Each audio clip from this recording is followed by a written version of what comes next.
نشہ حرام ہے۔ عائشہ رضی اللہ عنہا نبی کریم صلی اللہ علیہ وسلم سے روایت کرتی ہیں، آپ نے فرمایا ہر وہ مشروب جو نشہ آور ہو وہ حرام ہے، یعنی جو چیز بھی نشہ پیدا کرے وہ حرام ہے، خواہ یہ شہد سے تیار ہو یا کھجوروں سے یا انگوروں سے یا کچی کھجوروں سے یا جو سے یا مکی سے یا گندم سے یا کسی اور پودے سے، کسی چیز سے بھی ایکسٹریکٹ کیا جائے جو نشہ دے تو وہ حرام ہو جاتا ہے۔ پھر نشے کی قلیل مقدار بھی حرام ہوتی ہے۔ جابر بن عبداللہ رضی اللہ عنہ کہتے ہیں کہ رسول اللہ صلی اللہ علیہ وسلم نے فرمایا، جس چیز کی کثیر مقدار یعنی زیادہ مقدار نشہ آور ہو تو اس کی قلیل مقدار بھی حرام ہے۔ یعنی آپ یہ نہیں کہہ سکتے کہ میں اتنی نہیں پیتا کہ جس سے میں نشے میں آ جاؤں، ایک دو گھونٹ ہی پیتا ہوں، تو نہیں، وہ ایک دو گھونٹ بھی منع ہے، کیونکہ وہ ایک دو گھونٹ انکریز ہوتے ہوتے زیادہ پہ چلے جائیں گے۔ سنن نبی داؤد کی روایت میں آتا ہے، رسول اللہ صلی اللہ علیہ وسلم نے فرمایا، ہر نشہ آور چیز حرام ہے، جس چیز کا فرق نشہ آور ہو تو اس کا ایک چلو بھی حرام ہے، فرق یعنی بڑی کوانٹٹی تو اس کا چھوٹا حصہ بھی۔ اسی طرح انرجی کے لیے، طاقت حاصل کرنے کے لیے بھی نشہ دلانے والی چیزیں حرام ہیں۔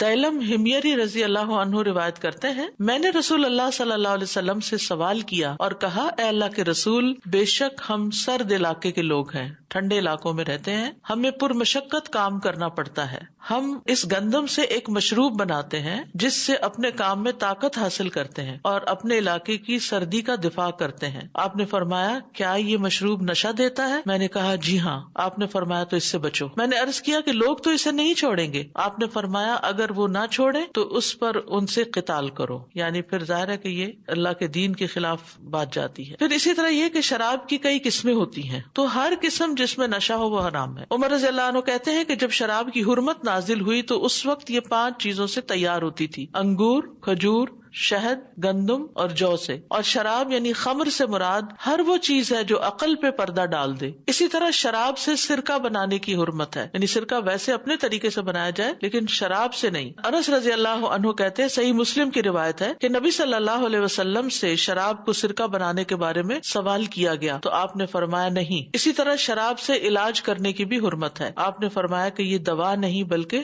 دا ہے، دا کا مطلب بیماری ہے۔ شراب جو ہے اس سے متعلق بہت سخت وعیدیں آئی ہیں ہمارے دین میں۔ صحیح بخاری کی روایت میں آتا ہے، جب کوئی شخص شراب پیتا ہے تو شراب پینے کے وقت وہ مومن نہیں ہوتا، پھر جنت سے محروم کرنے والا فعل ہے۔ نبی صلی اللہ علیہ وسلم نے فرمایا، شراب کا عادی جنت میں داخل نہیں ہوگا۔ اس کو ام الفواحش اور اکبر الکبائر کہا گیا۔ نبی صلی اللہ علیہ وسلم نے فرمایا، شراب بے حیائیوں کی جڑ ہے اور سب سے بڑا کبیرہ گناہ ہے، جو اس کو پیے گا وہ اپنی ماں، اپنی خالہ، اپنی پھپھی سے زنا کر بیٹھے گا، پھر ہر طرح سے ملعون فعل ہے۔ رسول اللہ صلی اللہ علیہ وسلم نے فرمایا، شراب سے متعلق 10 طرح سے لعنت کی گئی ہے، خود شراب کی ذات پر، اس کو نچوڑنے والے پر، نچڑوانے والے پر یعنی جو آرڈر کرے، اس کے بیچنے والے پر، اس کے خریدنے والے پر، اس کے اٹھانے والے پر، جس کے پاس لے جائی جائے اس پر، اس کی قیمت کھانے والے پر، اسے پینے والے پر، اس کے پلانے والے پر۔ اسی طرح ایک اور حدیث میں شراب کو ہر شر کی کنجی بتایا گیا، یعنی اس سے ایک نہیں بے شمار خرابیاں پھوٹتی ہیں، آپس کے ریلیشن شپ خراب ہوتے ہیں، انسان کی عقل ماری جاتی ہے، پھر انسان دوسروں کے حقوق مارنے لگتا ہے، پیسے چوری کر کے ایسے نشے خریدتا ہے، یعنی